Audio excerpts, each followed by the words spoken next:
कल nomination paper file करने की आखिरी तारीख है। शायद हमें बल्ले का निशान अलाट नहीं होगा, हार्स ट्रेडिंग शुरू होगी। नवाज शरीफ साहब अपने घर खैबर पख्तूनख्वा से कौमी असम्बली का इलेक्शन लड़ेंगे। वो दोनों सीटों से लड़ेंगी और इंशाअल्लाह ताला आने वाले वक्त में वो वजीर आला पंजाब होंगी। निगरान हुकूमत की ड्यूटी क्या है? फ्री एंड फेयर इलेक्शन कराना है। ये ट्रांसफर, पोस्टिंग और डीसी किसी के मर्जी पे लगाना, तमाम लोगों को हमवार मैदान मिलनी चाहिए। निगरान वजीर दाखिला किसी जमात में शामिल हो जाए, फिर लेवल प्लेइंग फील्ड का बयानिया खत्म हो जाता है।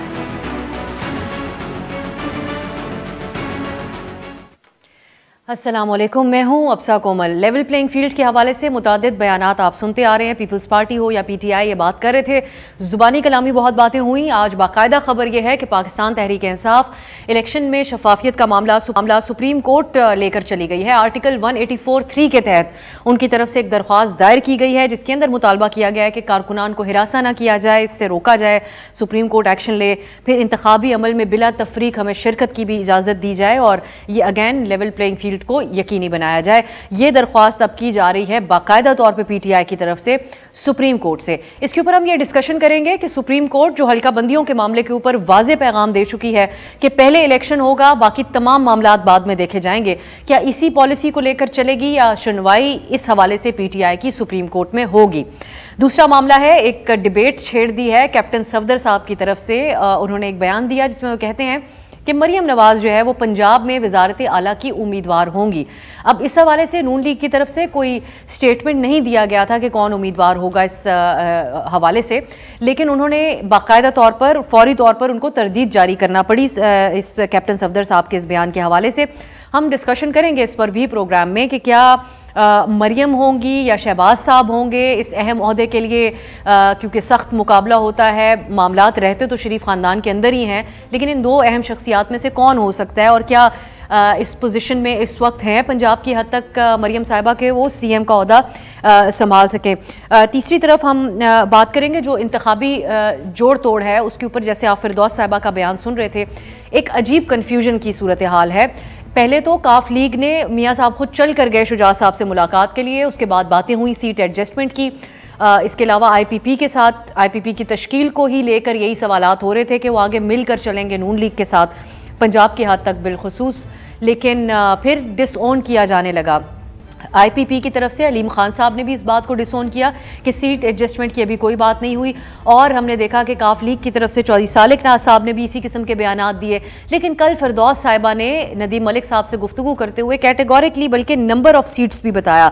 वो कहती हैं 40 MNA की सीटें होंगी और 70 MPA की सीट्स होंगी जिसके ऊपर एडजस्टमेंट होगी नून लीग के साथ। एक तरफ डिसओन किया गया, डिसओन किस अंदाज में दोनों शख्सियात ने काफ लीग और आईपीपी ने किया, और आज मियाँ जावेद लतीफ़ जो तंदो तेज़ तरीके से जवाब देने के लिए जाने जाते हैं, उन्होंने किस अंदाज में इन दोनों पार्टियों को सुनिए। हमारे स्ट्रॉन्ग कैंडिडेट्स होंगे इंशाल्लाह ताला। लेकिन अभी तक हमारी कोई एडजस्टमेंट नहीं हुई जी किसी भी जमात के साथ। हमारा अभी तक PMLN से कोई इत्तेहाद नहीं हुआ। पंजाब भर में कोई हमसे तवक्को ना लगा के बैठे कि हम किसी के साथ सीट एडजस्टमेंट करेंगे। ये आखिर चल क्या रहा है पंजाब की हद तक सियासी जोड़ तोड़ के मामलात, इसके ऊपर हम डिस्कशन करेंगे। दूसरा, पूरा हफ्ता हमने बात की जो बार एसोसिएशंस की तरफ से सवालात उठाए गए थे, जो इलेक्शन कमीशन के हवाले से उनकी तनकीद रही, ये दुरुस्त थी या फिर जैसे डाई डाउन हुआ ये मामला है, जिस तरह कंट्रोवर्सीज इसके अराउंड जनरेट हो गई। इस पाकिस्तान बार काउंसिल के जो नुमाइंदे हमारे यहाँ कल थे प्रोग्राम में, उन्होंने कहा इस्तीफ़े का मुतालबा तो इलेक्शन कमिश्नर का हमने किया ही नहीं, तो ये एक डिले की कोशिश, शको शुबात ने जन्म लिया, ये दुरुस्त था, इस पर बात करेंगे। दूसरा, नून लीग के लिए हवा का रुख तब्दील होने की बहुत बातें हो रही हैं, तो ये जो बुगटी साहब की शमूलियत पीपल्स पार्टी में हुई है, इसको हवा का रुख समझा जाए या कोई खास फर्क नहीं पड़ता नून लीग को, जिस कॉन्फिडेंस का इजहार जावेद लतीफ़ साहब करे तो उसको देखते हुए। तीसरी बात है, इमरान खान साहब ने 3 हलकों से इलेक्शन लड़ने की बात की, कल उनकी जमात की तरफ से बताया गया। हम कुछ अभी इस हवाले से वजाहत नहीं, आज खबरें थी कि उनसे कागजात नामजदगी के हवाले से दस्तखत करवाने के लिए उनकी जो टीम है वो अडियाला जाएगी, लेकिन अब तक वजाहत नहीं कि अमल मुकम्मल हो चुका है नहीं। इन तमाम इशूज़ के ऊपर आज हम बात करेंगे। खसूसी पैनल तश्कील दिया, अतर काज़मी साहब मेरे साथ में तशरीफ़ फरमाए, मुजम्मल सोहरवर्दी साहब भी हमारे साथ हैं, और हैदर वही साहब को हमने कानूनी हवालों से भी उनसे जानने की कोशिश करेंगे, और सियासी तज्जिया भी उनका जो है वो काफ़ी सुना जाता है, उस पर भी बात होगी। आप तीनों का बहुत बहुत शुक्रिया। हैदर साहब, पहले बात मैं आपसे आगाज़ करना चाहूँगी, सुप्रीम कोर्ट में जो आज दरख्वास्त पीटीआई लेकर गई है लेवल प्लेइंग फील्ड के हवाले से, ये 184(3) के तहत ये दरख्वास्त दायर की गई है। अब जो पिछले चंद दिनों के अंदर सुप्रीम कोर्ट की तरफ से बारहा वाजे किया गया है, बीट जो जस्टिस फाइज ईसा साहब हों या एक्टिंग चीफ जस्टिस हों, उन दोनों ने कहा कि मामलात को हम इलेक्शन के बाद सुनेंगे। आप समझते हैं इसको एंटरटेन किया जाएगा इलेक्शन से पहले? देखें, इलेक्शन से के बाद इस चीज़ का जायज़ा लेना कि उनको लेवल प्लेइंग फील्ड इलेक्शन से पहले दी जा रही है, कैंपेनिंग की आज़ादी इलेक्शन से पहले दी जा रही है या नहीं, तो मेरा नहीं ख्याल कि इलेक्शन के बाद इस चीज़ को देखने का कोई सेंस बनती है। मैंने तो पिटिशन नहीं देखी, बट जाहिर है कि उनका कहने का मतलब आई वुड इमेजिन यही होगा कि इलेक्शन तो अपने टाइम पे हों, बट इस दौरानिए में जो कैंपेनिंग है या जो कागजात नामजदगी जमा कराने का अमल है, तो उसमें उन्हें इवन हैंडेडली जो है वो ट्रीट किया जाए और इंतज़ामिया की तरफ से और दीगर अथॉरिटीज़ की तरफ से कोई इम्तियाजी सलूक ना हो। तो मेरा नहीं ख्याल कि इलेक्शन रोकने के मुतरादिफ होगा, लेकिन इसका कोई बहुत ज़्यादा प्रैक्टिकल नतीजा भी मुझे नज़र नहीं आ रहा कि कुछ निकल पाएगा। मेरे ख्याल से तो देखें अब सा कि जो होना है वो तो होना है। अब आई थिंक जो best possible scenario Imran Khan साहब के लिए है वो ये है कि वो इस सब कुछ जो होना है और आज तक होता आया है और इस दफ़ा भी हो रहा है, यानी खान साहब जेल में हैं, डिस्क्वालीफाइड हैं, 9 दफ़ा कहा गया, शायद 8 दफ़ा के परवेज़ इलाही साहब को छोड़े, नहीं छोड़ा गया, आज भी वो जेल में। कहा गया 14 मई को इलेक्शन करा दें, नहीं हुए। इमरान खान साहब के हवाले से जितनी बेले मली आइंदा अरेस्ट नहीं होंगे, अगले पिछले किसी केस में अरेस्ट नहीं होंगे, जो भी है वो अरेस्ट हैं, वो जेल में हैं, वो डिस्क्वालीफाइड हैं। तो जो चीज़ें होनी होती हैं और हमेशा हुई हैं, 2018 में भी हुई थी, वो आज भी हो रही हैं। अगर कोई फ़र्क है और अगर कोई फ़र्क खान साहब जो है वो अफेक्ट कर सकते हैं, तो वो उस कीमत का है कि जो ये सब करने की क्या कोई वो ऐसी कीमत एक्सट्रैक्ट कर पाएंगे कि मलबा जो है सारी चीज़ों के करने का वो अगले सेटअप के लिए भारी जो है वो साबित हो। तो यही आई थिंक पिटिशन भी इसी चीज़ की कड़ी है कि they have to take it all the way, चाहे कोई नताइज अभी नज़र ना आए, बट हर तरह से और हर मोड़ पे और हर ऑब्स्टिकल के सामने उन्होंने जाहिर है कि कम्पीट तो करना है और उनका आई थिंक एम यही होगा कि वो ज़्यादा एक्सपोज करके इस इलेक्शन को फार्सिकल दिखा सकें, क्योंकि मेरा नहीं ख्याल कि इमरान खान साहब का इस वक्त वज़ीर आज़म बनना या पंजाब की जो है चीफ मिनिस्टरशिप हासिल करना कोई बहुत ज़्यादा रियलिस्टिक हदफ है। इम्पॉसिबल मैं नहीं कहूँगा, but I think what he is really gunning for right now is to make sure कि इतनी कॉस्ट बढ़ जाए उनको डिप्राइव करने की कि आइंदा का जो सेटअप है वो उसके मलबे में जो और उस बोझ में जो है ऑन रिकॉर्ड आप कहते हैं कि इस तरह बाज़ाहिर लेकर आने की कोशिश ही समझते हैं इसको। सरवर्दी साहब, आपके ख्याल में सर ये मुतालबात दुरुस्त है जो हम 2-4 दिन से बयानात भी देख रहे हैं कि हमसे कागजात नामजदगी छीन कर कोई ना कोई भाग जाता है, पीटीआई के मुतालबा दुरुस्त है कि उनके साथ ये जो सलूक हो रहा है इस हवाले से? देखिए, पहले दिन तो सिर्फ 3 मिसालें सामने आई। एक मियांवाली से उमर नियाजी साहब ने कहा कि मेरे साथ कुछ हुआ है, एक शौकत बसरा साहब ने कहा, और एक जो है वो शाह महमूद साहब के हल्के की शिकायत आई। तो मुझे समझ नहीं आई कि पूरे पाकिस्तान में से 3 हल्कों में से ही छीन लेने में रियासत को या इस्टेब्लिशमेंट को क्या फ़ायदा था। आज भी कुछ 4 एक शिकायतें सामने आई हैं, एक कोई अटक से शिकायत है, एक सियालकोट से है, तो इसी तरह मियांवाली वली को रिट्रेट किया जा रहा है, और एक कोई उधर से साहिवाल से है। तो इस तरह अगर मैं सारी कैलकुलेट करूं तो ये 5-6 शिकायतों से ज़्यादा तो मुझे अभी सोशल मीडिया पे, पीटीआई के सोशल मीडिया पे ज़्यादा नहीं नज़र आई। आपको वो नज़र तो 1000 अकाउंट पे आ रही होंगी, पर अगर आप टोटल कैलकुलेट करें तो ये 5-6 से ज़्यादा शिकायत नहीं है। तो अब ये 5-6 लोगों से ही कोई डिप्राइव कर लेने से क्या पाकिस्तान का पूरा इलेक्शन पीटीआई के हाथ से निकल जाएगा? मुझे नहीं लगता कि 5-6 सीटों के ऊपर ये इलेक्शन जो है वो डिपेंड करता है। अब इसमें 2 बातें हैं, क्या वो लोग खुद लड़ना नहीं चाह रहे और ये डिफेंस पेश कर रहे हैं कि हमसे कागज़ छीन लिए गए हैं, क्योंकि 90% ऑफ द पीटीआई तो पीटीआई से लड़ना ही नहीं चाह रही है, और वो अब पीटीआई का सिंपैथी वोट भी लेना चाहते हैं, और साथ कल कहेंगे जमा करा देंगे और आज़ाद जमा करा देंगे और कहेंगे कि पीटीआई से नहीं लड़ने दिया गया। साथ बल्ले के निशान वाला मामला भी एम्बिग्यूटी का शिकार है। तो ये अभी अनफोल्ड होंगी चीज़ें, क्योंकि अगर तो यहाँ तो हमें को पूरे पंजाब की 141 MNA हैं, 297 MPA की सीटें हैं। अगर आपने कोई इस तरह का ऑपरेशन करना है तो कम से कम 70-80 MNA की सीटों पे करें। आप कोई 100-150 MPA की सीटों पे करें तो जाकर आप कोई रिजल्ट क्रिएट करेंगे। पर अगर आपको 7-8 लोगों के साथ ऐसे करके कर लेंगे तो मुझे समझ नहीं आती है। या ये भी मामला चल रहा है कि कुछ लोगों ने एस्टेब्लिशमेंट से कुछ वादे किए हैं, वईद किए हैं, कोई वीडियोस रिकॉर्ड कराई हैं, अब उन वादों और वईद से मुकर रहे हैं और एस्टेब्लिशमेंट और उनके दरमियान मामला है कि आपने हमसे पहले ये वादा किया था और अब आप उस वादे से मुकर रहे हैं, या उन्हें पहले वादा नहीं करना चाहिए था, या मुकरना नहीं चाहिए था, या यू टर्न नहीं लेना चाहिए था। तो ये बहुत सारी चीज़ें हैं, ये कल तक क्लियर होंगी। लेकिन अगर आप सारी शिकायतें भी गिने तो 8-10 से ज़्यादा नहीं है। 3-4 से 5-6 शिकायतों का सोहरावर्दी साहब ने जिक्र किया और 8-10 शिकायतें। अब सोहरावर्दी साहब कह रहे, मैं चाहूंगी इस बार आप बताइए कि आपका क्या है। हाँ वो गिन लें ना, आप गिन लें, आप शेयर गिन लें। 8-10 फाइनल मैं रखती हूँ, मैं वही बता रही हूँ, मैं 8-10 को फाइनल रखती हूँ सोहरावर्दी साहब। 8-10 शिकायतें भी हैं, तो अगर इतना संजीदा मसला हो तो ये सारी शिकायतें बाकायदा तौर पे सामने आए, सोहरावर्दी साहब से गुफ्तगू कर रहे हैं, तो ये सिर्फ विक्टिम बनने की कोशिश है या आपको नहीं नजर आती लेवल प्लेइंग फील्ड पीटीआई के लिए? आप कैसे देख रहे हैं अथर साहब? देखिए, उनको 4-5 ये जो चीज़ें नज़र आई हैं सोहरावर्दी साहब को, ये भी उनका हुस्न नज़र है, वो चाहते तो ये भी उनको नज़र ना आती। अब इतने जोरों शोर से पीटीआई सोशल मीडिया की हद तक दिखा रही है तो नज़र भी ना आए। वही मैं अर्ज कर रहा हूँ, क्या ये सारे अरसे के दौरान उनको वो सारे लीडरान नज़र नहीं आए जिन्होंने आके वीडियोज़ में कहीं कहा कि जनाब अब मैं सियासत में हिस्सा नहीं लूँगा? अमजद नियाजी साहब जिस दिन गिरफ्तारी दे रहे थे उस दिन क्या कह रहे थे? अपने चौहान साहब जो अब इस वक्त इस्तेकाम पाकिस्तान पार्टी में शामिल है, आखिरी दिन वो क्या कहते जा रहे थे, नारे लगाते हुए कि कौन बचाएगा पाकिस्तान। तो इसमें कितनी मिसालें हैं।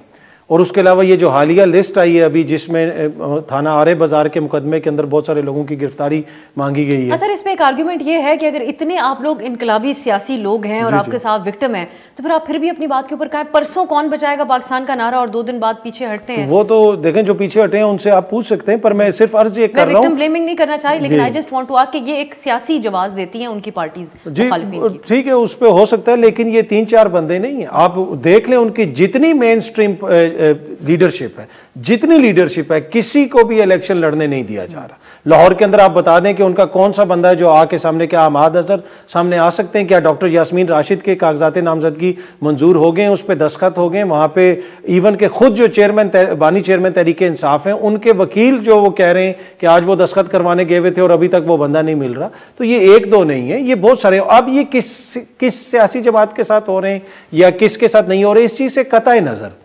क्या हम आईने पाकिस्तान के साथ बैठ के और उसके तनाजुर में गुफ्तगू करते हुए इस चीज़ को जस्टिफाई कर सकते हैं कि ये नून लीग के साथ हो या पीपल्स पार्टी के साथ हो, एक बंदे के भी कागजात नामजदगी क्यों छीने जाएं?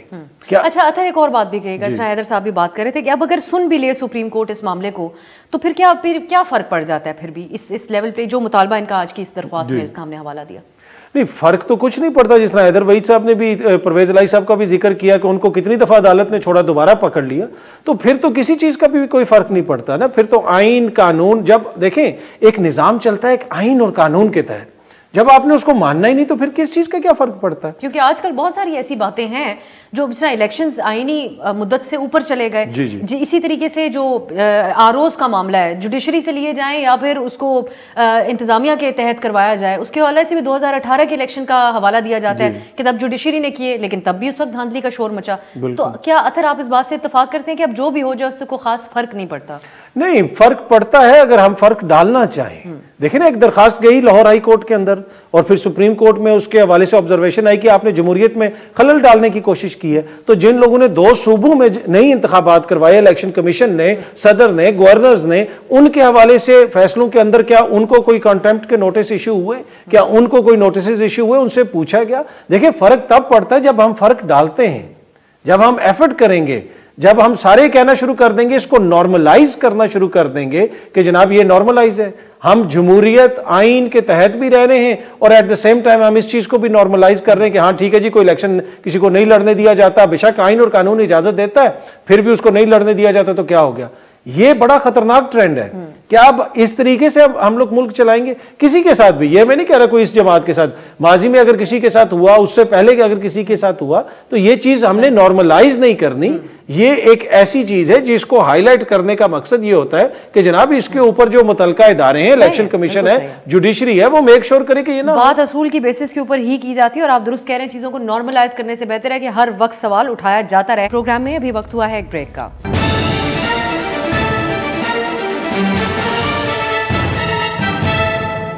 ब्रेक के बाद खुशामदीद। हैदर वहीद साहब, पिछले दिनों जो बार एसोसिएशंस की तरफ से कलेक्टिवली सवालात उठाए गए थे, उसमें उन्होंने भी लेवल प्लेइंग फील्ड की बात की, सियासी जमातों को एक जैसा मौके फराहम करने की बात की, लेकिन उसके बाद ये मामला भी काफ़ी मुबहम किस्म का हो गया, बयानात भी तब्दील होते रहे और हमें लगा कि काफ़ी बैकफायर टाइप कर गया ये मामला, उस तरह से संजीदगी से इसको लिया नहीं गया।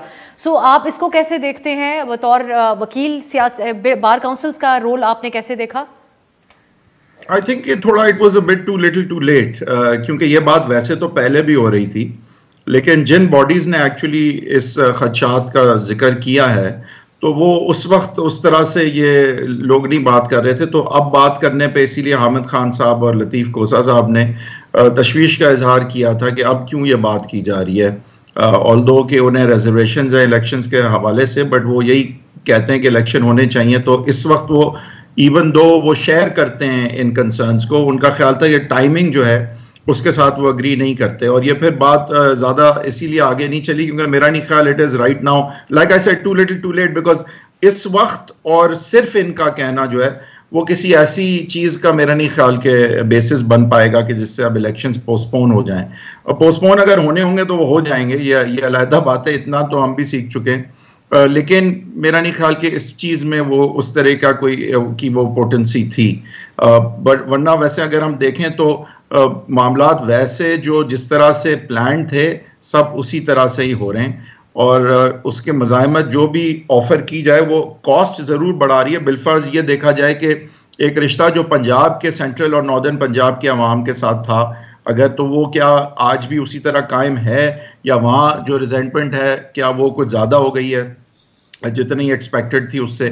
तो ये कुछ चीज़ें हैं जो कॉस्ट बढ़ा सकती हैं इन सारी चीज़ों का जो की जा रही हैं। 2018 की तरह की चीज़ें जो आज भी की जा रही हैं, क्या 2018 में जो उसकी कीमत अदा करनी पड़ी आज क्या ज़्यादा अदा करनी पड़ेगी कल या नहीं? सवाल मेरे नज़दीक ज़्यादा पर्टिनेंट ये है क्योंकि वो आगे की सियासत को अफेक्ट ज़रूर कर सकता है, इवन दो इस वक्त मेरे ख्याल से जो होना वही है।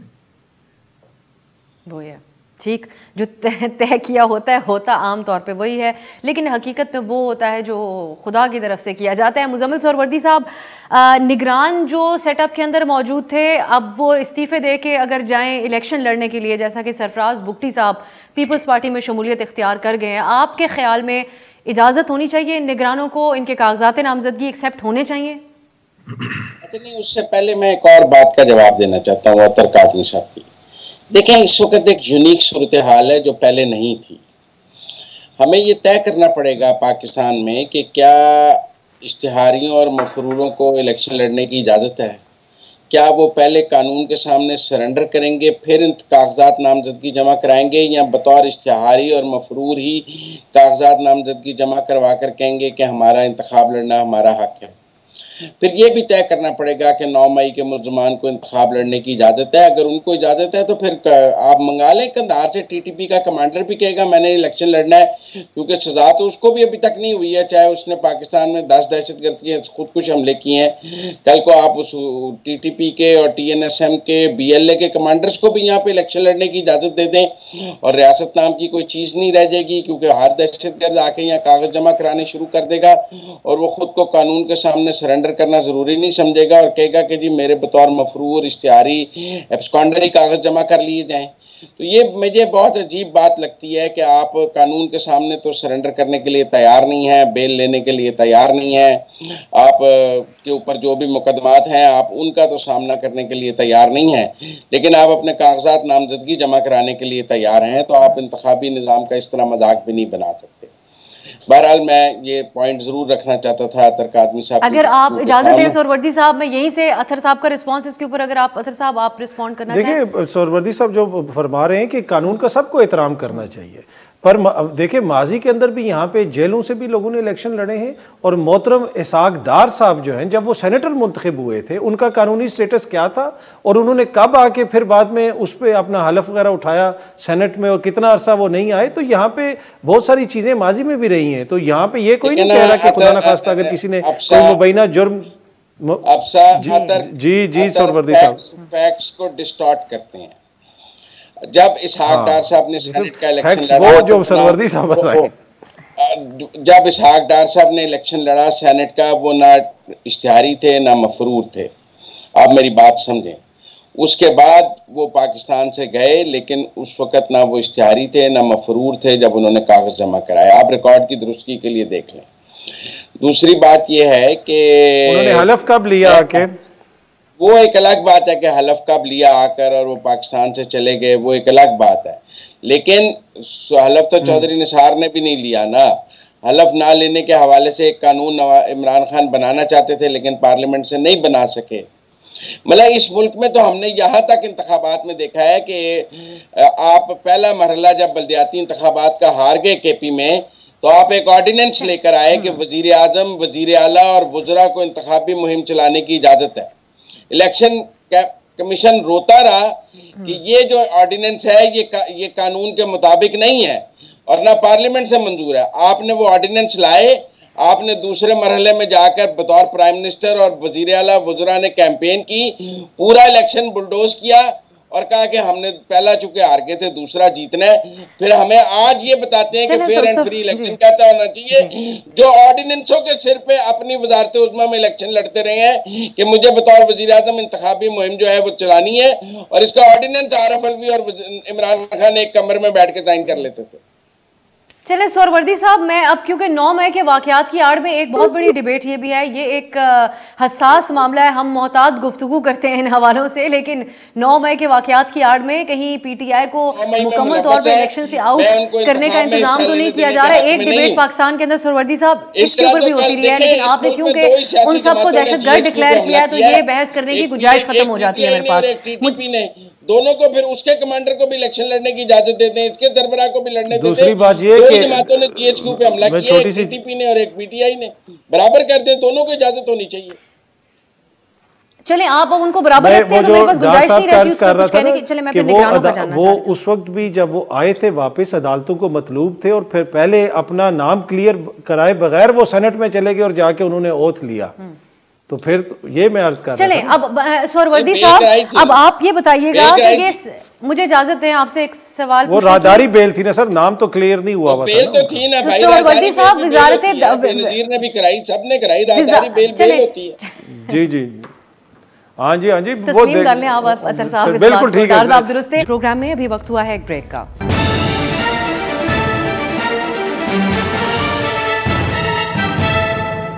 ब्रेक के बाद खुशामदीद। सोहरवर्दी साहब, वजारत दाखिला अहम तरीन वजारत है, निगरान वजीर दाखिला थे सरफराज बुगटी साहब।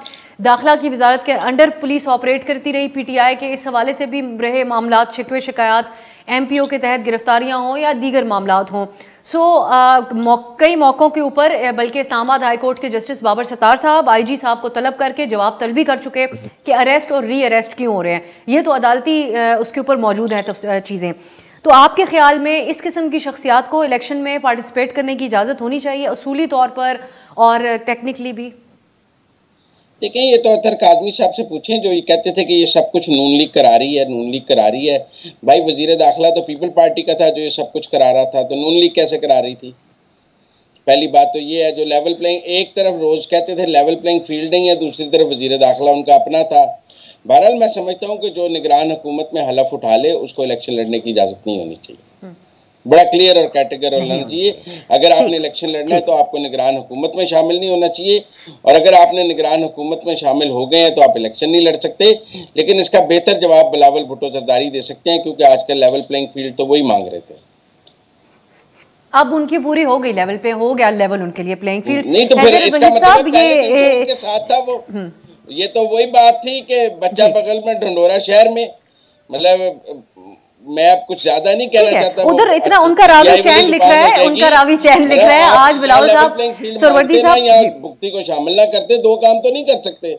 बिल्कुल पीटीआई वाले काम किए और ठीक। हाँ सोहरवर्दी साहब, मैं ये भी आपको ऐड करना चाहूँगी इसके अंदर कि पीपल्स पार्टी की तरफ से लेवल प्लेइंग फील्ड का ये शिकवा जो था, ये सारी बातें और इल्ज़ामात लगाए जा रहे थे जो नून लीग की बी टीम कह रहे थे वो विफाक में, अब ये बुगटी साहब उनके साथ शामिल हो गए हैं। उनका रावी चैन लिख रहा है, वो हैदराबाद में तकरीब से खिताब कर रहे थे थोड़ी देर पहले, पेंगुइन्स की, क्लाइमेट चेंज की, पोलर बेयर्स के बारे में वो बात कर रहे थे, तो उनके हाँ सुकून हो चुका है। हैदर वही साहब की तरफ जाती हूँ। हैदर साहब, आपके ख्याल में जो ये तनकीद दुरुस्त है कि निगरान सेटअप के अंदर खासकर इतने क्रूशल मिनिस्ट्री दाखिला की, नथिंग अगेंस्ट सरफराज बुगटी साहब, लेकिन उनको इजाज़त होनी चाहिए, उनके कागजात एक्सेप्ट होने चाहिए नामजदगी के? आप क्या समझते हैं? देखिए, मेरे ख्याल से स्पिरिट तो यही था कि अगर आप केयरटेकर सेटअप का हिस्सा हैं तो बेशक के इलेक्शन के दिन ना भी हों, लेकिन अगर आप उससे पहले हैं तो आप असरअंदाज हो सकते हैं उस हवाले से एडमिनिस्ट्रेटिवली, जो कि इन्फ्लुएंस कर सकता है किसी के फेवर या किसी के खिलाफ इलेक्शन का माहौल, इवन इलेक्शन से पहले। तो उसूलन तो मेरे ख्याल से मुश्किल होगा ये आर्ग्यू करना कि उनके नॉमिनेशन पेपर्स एक्सेप्ट हो जाने चाहिए, लेकिन मेरे ख्याल से हो जाएंगे। ठीक है, हो जाएंगे। नहीं, लेकिन वैसे आपके ख्याल में ये इसके ऊपर जो कानूनी तौर पर भी तो है ही इसके अंदर जो मामला है, लेकिन ज़्यादातर इसको असूली बेसिस के ऊपर अखलाकी एतबार से डिस्कस किया जाए या कानूनी तौर पर? नहीं, कानूनी तो फैसला तो प्योरली कानूनी होगा। जब ऑब्जेक्शन उठेगा तो यही देखा जाएगा कि कानून में जो आर्टिकल है आइन का जिसके तहत केयरटेकर सेटअप बनता है, तो जाहिर है कि उसका मतन और स्पिरिट तो यही है कि वो केयरटेकर सेटअप भी किसी भी तरह से फिर इलेक्शन से फायदा ना उठा सके। तो इसमें तो मेरा नहीं ख्याल कि कोई अभाम हो सकता है कि स्पिरिट तो यही है, इवन अगर एक्सप्रेसली नहीं लिखा हुआ तो इसी की तशरीह होगी और आगे जाके हम देखेंगे कि जो है वो क्या इसका नतीजा निकलता है। लेकिन ये जरूर क्लियर है कि इन अ वे परसेप्शन वाइज जो पीपल्स पार्टी को समझा जा रहा था कि जैसे बिलावल साहब पे भी कांटा लग गया छोटा वाला, लेकिन के लिए भी at least as far as PM is concern, तो whiles he still not the front runner, but कम से कम ऑफ लेट हमने देखा कि शायद ये रियलाइजेशन है कि एक एंटी इमरान खान गवर्नमेंट जो भी बनेगी तो वो पीपल्स पार्टी की मदद के बगैर शायद ना बन पाए। तो पीपल्स पार्टी को सिंध में, बलोचिस्तान में एटलीस्ट लेवल प्लेइंग फील्ड मिलती नजर आ रही है। अब आगे पंजाब में, लेकिन क्योंकि मुझे लग रहा है बड़ा कंपार्टमेंटलाइज्ड इस वक्त है ये लेवल प्लेइंग फील्ड वाला इशू भी, हर जगह सेम नहीं है। बलोचिस्तान में मिल गई का ये मतलब नहीं है कि पंजाब में भी मिलेगी। तो ये चेस गेम है और I think People's Party is doing better than before, but I think they still not there yet. सही, तो वो तो उस चीज़ के तो माहिर भी हैं जरदारी साहब। ये अथर आपके ख्याल में उससे कनेक्शन है चेस गेम के तौर पे इसको देखा जाए, या पीपल्स पार्टी ने पॉलिसी दोहरी अपनाई हुई थी, ये जो बातें कर रहे थे लेवल प्लेइंग फील्ड की? देखें, ये तो पीपल्स पार्टी इस पे बता सकती है कि उनके क्या तहफ़्फ़ुज़ात है, इसलिए कि पंजाब में उनके लोग तहफ़्फ़ुज़ात का इज़हार करते रहे, खुद नदीम अफजल चंद साहब भी करते रहे, दीगर लोग भी करते रहे। इवन कि जब बिलावल साहब कर रहे थे तो जरदारी साहब ने फरमाया कि बिलावल बच्चा है उसको नहीं पता, तो वो जमात के अंदर भी हमें इसके ऊपर कन्फ्यूजन नज़र आई। लेकिन अब ये जिस तरह सरफराज बुगटी साहब का मामला है या दीगर मामला हैं, देखें या तो आपको आइन को टोटलिटी में देखना पड़ेगा या फिर आपको जो है आइन को बिल्कुल पसे पुश डाल देना चाहिए। ये नहीं हो सकता कि आप पिक एंड चूज करें कि ये चीज़ तहरीक इंसाफ को पसंद है तो वो चीज़ चूज कर ले, ये नून लीग को पसंद है तो वो नून लीग चूज कर ले, ये किसी और को पसंद है तो वो चूज कर लें। अगर आप इस तरह करेंगे तो आप तो पूरे सिस्टम की मौकरी बना देंगे ना। देखें, ये जो सिस्टम होते हैं, ये जो सिस्टम डेवलप होते हैं, उसमें आपकी जुडिशरी है, आपकी पार्लियामेंट है, ये सारा जो निज़ाम है, ये दिहाइयाँ लगती हैं तो ये मैकेनिज्म बनता है।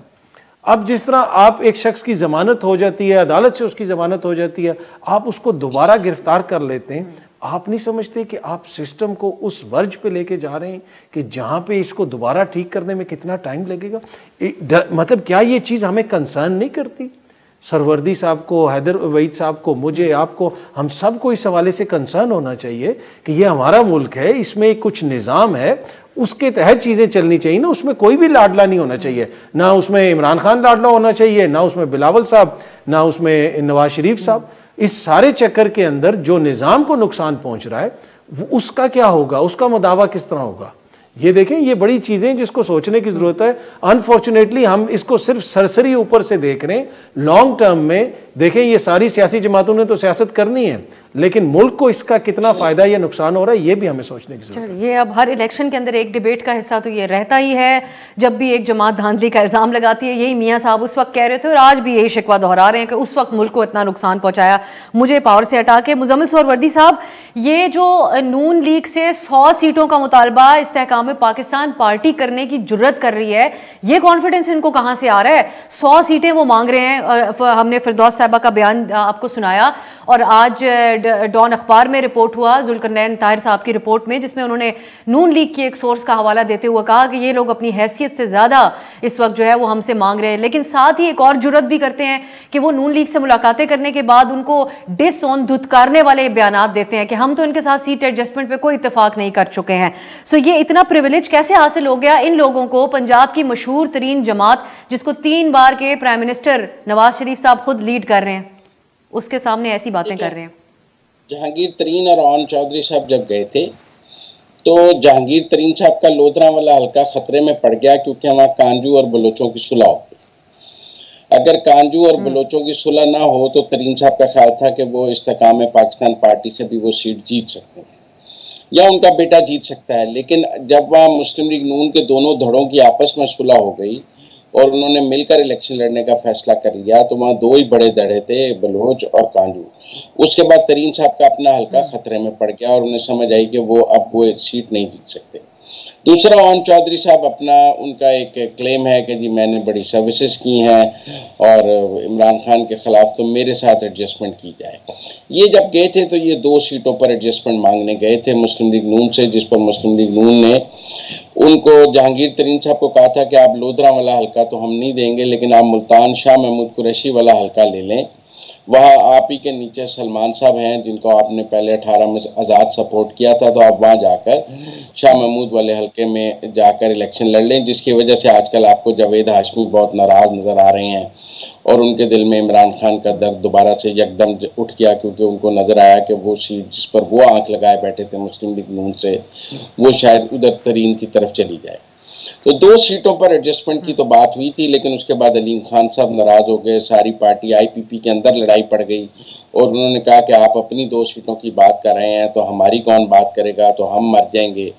तो जब अब आप तरीन साहब के पास तो कोई ऑप्शन नहीं था, बात तो वो 2 सीटों की ही करके आए हुए हैं। अब उन्होंने कहा जी कि अच्छा सबकी बात कर लेते हैं, लिस्टें बननी शुरू हो गई तो 40 MNA और 70 MPA की बन गई। ये बात तो नाकाबिले फहम है कि मुस्लिम लीग नून किसी को 40 MNA और 70 MPA पंजाब से दे दे। वो तो मुस्लिम लीग काफ को सिर्फ 3 सीटें दे रहे हैं, 4 दे रहे हैं, जो तारिक बशीर चीमा की, सालिक की और 2 शाफे की, वहाँ वजाहत के बेटों को सीटें नहीं दी जा रही। तो मुस्लिम लीग नून के लिए सबसे मुश्किल काम है पंजाब में लोगों को अकोमोडेट करना। लिहाजा मेरा ख्याल है वो IPP से 2 सीटों की हत्या की बात होगी, तरीन साहब की अपनी सीट पर बात हो जाएगी और शायद ओन चौधरी के भाई के लिए बात हो जाए, अगर ओन के लिए ना हो। इसके अलावा मुझे नजर नहीं आया। प्रोग्राम में अभी वक्त हुआ है एक ब्रेक का।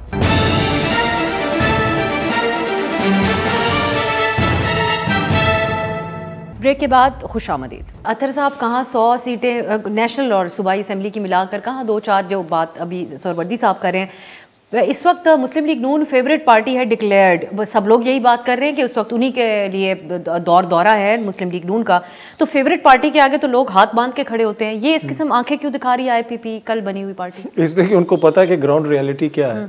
नून लीग तो खुद इस पोजीशन में नहीं है कि वो पंजाब से 17 सीटें जीत सके। IPP का अपना हाल ये है कि जो उन्होंने जहानिया में जलसा किया था उस पे अलीम खान साहब और तरीन साहब जो तकारीर कर रहे थे, अवाम से जाके जब रिपोर्टर ने पूछा तो उन्होंने कहा हम तो शहबाज साहब को सुनने के लिए आए थे। तो उनको अभी लोग जानते भी नहीं है कि ये पार्टी मतलब वो देखे ना, वो दोनों की एक जैसी सूरत हाल है ना। ये जिनके पास बेनाई नहीं है वो दुनिया को रोशनी दिखाने की कोशिश कर रहे हैं, तो दोनों की यही सूरत हाल है। क्या नून लीग के पास 70 सीटें हैं, 100 सीटें हैं पंजाब के अंदर? नून लीग तो लाहौर नहीं जीत सकती है। वो मरियम नवाज के मुकाबले में वो जो सनम जावेद ने अपने कागजात नामजदगी जमा करवाने, उसको नहीं जमा करवाने दिए जा रहे, वो तो उससे हार जाएंगी। ये सिचुएशन है इस वक्त ग्राउंड पे। आप जितना मर्जी कहते रहे ना, ग्राउंड रियलिटी तो ये IPP का तो एक भी लीडर अपनी सीट भी नहीं जीत सकता, तो वो 70 सीटें नून लीग से लेंगे। नून लीग जो है वो इतने फराख दिल हैं कि वो काफ लीग के साथ भी सीट एडजस्टमेंट कर रहे हैं, वो बलोचिस्तान भी चल के जा रहे हैं, वो MQM को भी मिल रहे हैं, क्योंकि उनको ग्राउंड रियलिटीज का इदराक है कि इसलिए पता है कि हम नहीं जीत सकते। तो अब वो जिस तरीके से जीतेंगे तो उसमें फिर वो तो जब आपको कोई देता है तो फिर वो ये भी आपको बता देता है कि जनाब इसमें फिर इसको भी हिस्सा देना है, इसको भी हिस्सा देना है। जब आपका अपना कमाया हुआ सरमाया हो तो फिर आप अपनी मर्जी से बांटते हैं। जब आपका सरमाया ही नहीं है, आपकी सीटें ही नहीं है, तो फिर मुजम्मल सोहरवर्दी साहब बेशक नाराज हों, सीटें तो मिलेंगी जिसको मिलनी है। हैदर साहब, अब जरा PTI के ऊपर मैं शर्त लगाएं अतर से कहें कि आपके शो में ही खाना लगा ले कि इस सकाम में पाकिस्तान को 40 या 70 सीटें मिलेंगी, ये कह दें मिलेंगी, मैं कहता हूँ नहीं मिलेंगी। ये हम 13 जनवरी को आप ही के शो में दोबारा नहीं मिलेंगी। चले हम बिरयानी की प्लेट लगा लेते हैं, बड़ी शर्त लगाएं, फिर हमारी पूरी टीम को भी खाना खिलाएगा। सरवर्दी साहब के साथ सर, ठीक सर, बिल्कुल आपने कहा 2 बोटियों वाली बिरयानी की प्लेट आपके लिए सर, आप जीत गए। आप लाइव शो में कायम रहिए। 2 बोटियों वाली बिरयानी की प्लेट नून लीग जीतेगी, मैं कंफर्म कर देता हूँ, ठीक है। चले जी, शर्त लग गई, चले ठीक है। 2 बोटियों वाली बिरयानी एडजस्टमेंट कर लेगा। मैंने तो कहा 2 सीटों की हो सकती है। हम एक्नॉलेज जरूर करेंगे इंतखाबी नताए जाने के बाद इस बात को। हैदर साहब, आप एक तो जो कुछ कह रहे हैं वो भी रिपीट कीजिएगा। साथ पीटीआई की मैं आपसे जानना चाहूंगी बात, 3 सीटों से खान साहब के लड़ने का ऐलान किया हुआ है उनकी टीम ने। अभी एज ऑफ नाउ जब हम बात करें, हम अनक्लियर हैं। उनका नुमाइंदा बंदा लेकर गया था अडियाला जेल उनसे नॉमिनेशन पेपर्स पे साइन करवाने के लिए, लेकिन मुतजाद इत्तलात हैं। कुछ कहते हैं वो शख्सी अभी तक बरामद नहीं हुए दोबारा, लेकिन क्या साइन हो चुका है इसको हम जानने की कोशिश करेंगे अपने रिपोर्टर से। आपके ख्याल में वो लड़ पाएंगे इलेक्शन उनके कानूनी चैलेंजेस को देखते हुए? और एक और चीज़ अगर आप मुझे इजाज़त दें, सवाल में ही ऐड कर देती हूँ, वकला को टिकट देने की स्ट्रैटेजी पीटीआई ने अपनाई थी कि इनके लिए कोई मुश्किलात नहीं खड़ी होंगी। आज हालात ये है कि खुशाब और जो मियाँ वाली में बार एसोसिएशन हैं वो हड़ताल कर रहे हैं कि ये जो हमारे वकला पीटीआई के साथ टिकट होल्डर्स हैं उनके साथ बुरा सलूक हो रहा है, उनके घरों पे छापे मारे जा रहे हैं। सो ये स्ट्रैटेजी क्या नाकाम हो गई फिर पीटीआई के लिए? ये भी देखिए, एक तो ये बिरयानी के एवज जो है वो कौन किसके जलसे पे जा रहा है, पहले तो ये भी बात शर्त का हिस्सा बनाई जाए।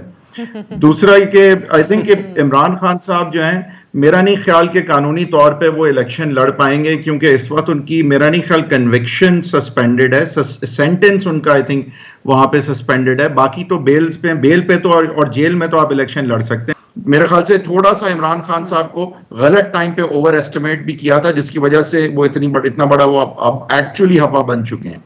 और मेरे ख्याल से ये यहाँ भी थोड़ा सा कागजात फाड़ना और ये सब, I think it's an unnecessary overkill, क्योंकि इलेक्शन स्पेशली रूरल एरियाज में without the logistical support, without the party, with the dismantling of the party, even if the support is there, बहुत मुश्किल रियलिटीज में। ऑल्दो क्योंकि हमारी realities तो ये है ना, जिस तरह अभी हमने बात सुनी थी कि मरियम नवाज साहिबा को शायद नॉमिनेट किया जाए फॉर सीएम पंजाब, तो मेरे ख्याल से तो ये बड़ी खुशाइन बात होती, तरदीद हो गई। अब जो भी है कि पता होना चाहिए आपको कि कौन है जिसके लिए आप वोट कर रहे हैं किसी भी अपने हल्के में, कि आगे वो किसको वोट देगा। और एक्चुअली मेरा चीफ एग्जीक्यूटिव प्रोविंस का या मुल्क का, तो ये रिवायत अच्छी होगी मेरे ख्याल से, अगर उनको अनाउंस कर दिया जाए तो बहुत अच्छी बात होगी मेरे ख्याल से। ये ऐसी बातें हैदर साहब तब होती हैं जब आप वोटर सपोर्टर मुल्क के शहरियों को सीरियस लेते हैं, तभी मंशूर भी बताए जाते हैं और उनको ये भी बताया जाता है हमारा कैंडिडेट ये होगा। सुरवर्दी साहब, आपसे मैं क्लोजिंग कमेंट्स चाहूंगी, अब आप इसके ऊपर बात करें। बेशक नून लीग ने इसको डिनाई किया है, जो सफदर साहब ने खबर घर के अंदर से ही भेदी ने लंका ढा दी और खबर दे दी, लेकिन मरियम साहिबा कैंडिडेट होंगी आपकी नजर में? क्या पंजाब पे, मैं वकील हूं, सॉरी मैं बस ये कह रहा था कि क्योंकि आपने वकीलों के उसका पूछा, तो because I know some of these lawyers जो लड़ भी हैं, तो मेरे ख्याल से ये बड़ा इंटरेस्टिंग प्लॉय जरूर है कि ऐसे लोगों को लाना कि जो 2 दिन पहले प्रेस कॉन्फ्रेंस करके ये ना कहें कि मैं इस दहशतगर्द की टिकट वापस कर रहा हूँ, लेकिन साथ ही साथ लॉयर्स जो है, जाहिर है कि वो पैसे हम जो है ना हम फीस लेते हैं, हम पैसे खर्च नहीं करते। तो अब मेरा नहीं ख्याल कैंपेनिंग में कोई ज्यादा वकील बहुत ज्यादा खर्च करने के कायल होते हैं, ना कोई उनको इस पार्टी से कोई फंड्स मिलने वाले हैं। तो लॉजिस्टिकल रियलिटीज जो है वो थोड़ी सी रिस्ट्रिक्टिव होंगी, लेकिन a lawyer is less likely to succumb to pressure, but जो भी प्रेशर होना होगा वो तो होगा। तो वो आई थिंक वो वकील के लिए भी शायद जो है वो ज्यादा हो जाए, but it's an interesting Loy. आप ट्रेड यूनियनिस्ट को या जर्नलिस्ट को या लॉयर्स को, ऐसे लोगों को टिकट दें जो कि बेशक खर्च नहीं कर सकते अपनी कैंपेन पे, लेकिन एटलीस्ट उनका जो है वो सकम करना प्रेशर के सामने ज्यादा मुश्किल हो। तो I think it's something that PTI has been forced to do, but it's an interesting ploy. Let's see कि किस तरह प्ले आउट करता है, कैसे प्ले आउट करता है। सुरवर्दी साहब, क्लोजिंग कमेंट्स इस पे बताएं, आपके ख्याल में हालात वाकयात क्या जाहिर करते हैं शरीफ खानदान के अंदर, जो पॉलिटिक्स भी एक चलती है, तो मरियम साहिबा ही होंगी सीएम की पंजाब की कैंडिडेट उनकी? मेरा ख्याल है ये भी क्लियर नहीं है। नवाज शरीफ ऑप्शंस ओपन रख रहे हैं, क्योंकि अगर शहबाज साहब भी एमपीए लड़ रहे हैं और मरियम भी लड़ रही हैं तो इसका मतलब कार्ड्स ओपन है। वरना अगर क्लियर होता तो सिर्फ हम मरियम लड़ रही होती, फिर शहबाज साहब को MPA ना लड़ाया जाता। अगर शहबाज साहब भी MPA लड़ रहे हैं और मरियम भी लड़ रही हैं और दोनों MNA भी लड़ रहे हैं, तो अभी ऑप्शंस को नवाज शरीफ ओपन रख रहे हैं कि इलेक्शन नताइज के बाद वो ये तय करेंगे कि उन्होंने ऊपर किसको रखना है और नीचे किसको रखना है। लेकिन आप कह सकते हैं प्रोबेबल 2 कैंडिडेट्स में शहबाज और मरियम हैं। बस ये 2 ही कैंडिडेट्स आपकी नजर में हैं या और भी कोई हो सकता है? खुदा न खास्ता खानदान से बाहर भी अगर किसी को कंसीडर करें, अगर मुस्लिम लीग नून के पास मेजॉरिटी हुई तो यही 2 हो सकते हैं। अगर कास्टिंग वोट्स किसी और पार्टी के पास हुए तो हमने पंजाब में 18 वोटों पर भी वजीर आला बनते देखा है, 10 वोटों पर भी वजीर आला बनते देखा है। पंजाब के अंदर अगर कोई सियासी जमात अपने ऐसे 10 वोट भी ले आए, 10 सीटें भी ले आए जिनसे वो वजीर आला का खेल खेल सके, तो हमने पंजाब में 10 सीटों पर 8 तो सीटें तो फिर आप कह रहे थे IPP ले आएगी, तो सरवर्दी साहब, अलीम साहब, मैंने तो नहीं कहा ले आएगी, ख्वाहिश पूरी हो सकती है। काजमी साहब ने कहा है, मैंने नहीं कहा, खाना लगा हुआ है। मैंने तो ये सिर्फ ये अर्ज किया कि नून लीग के पास तो अपनी सीटें नहीं हो, किसी और को क्या देंगे, मैं ये कह रहा हूँ। अच्छा, एक और चीज कहते हैं सरवर्दी साहब, ये जो क्योंकि अतर साहब ने भी इस पे बात की है। अतर कादमी साहब 14 मई के पंजाब के इंतखाबात में जो PTI का टिकट 3 करोड़ में बिक रहा था, वो आपको 10,000 में लेने को तैयार नहीं। महंगाई कितनी कम हो गई है पाकिस्तान में, बस ये ध्यान में रखें। अच्छा, एक और चीज़ कह दें, ये जो ताने दिए जा रहे हैं कि सनम जावेद जो एक वर्कर हैं और अब तो PTI के में है और इस वक्त जेल में है, वो उनके कागजात जमा नहीं करवाने दिए जा रहे, थ्रेटेंड हैं ऐसे लोगों से। अगर सनम जावेद के कागज जमा होने हैं तो फिर TTP के बैतुल्ला महसूद कमांडर के भी जमा करा दिए जाएं, दोनों नहीं 9 मई और फिर TTP बराबर कर लेते हैं। आप लोगों का शुक्रिया अदा करूं यहीं पर, बहुत शुक्रिया मुजम्मिल सरवर्दी साहब, अतर काजमी साहब और हैदर वहीद साहब, आप तीनों के का नाज़रीन गुफ्तगू आपने मुलाहिजा की है। आप देखते हैं कि आने वाले दिनों में जिस तरह हैदर साहब ने कहा और राइटली सो कि जो कैंडिडेट होता है एक अहम तरीन ओहदे का, खासकर CM सूबे के CM के हवाले से, उन कैंडिडेट्स का नाम सियासी जमातों को पहले अवाम के सामने रखना चाहिए ताकि बाद में उनको सरप्राइज ना मिले और वो अपना वोट देते हुए इस बात को मद्देनजर रखें। देखते हैं ये क्या किया जाएगा सियासी जमातों की तरफ से, नून लीग के लिए मरियम साहिबा कैंडिडेट हैं या शहबाज साहब, इसको पब्लिक किया जाएगा या बाद में ये बात मालूम पड़ेगी। आज के लिए इजाजत दीजिए, खुदा हाफिज।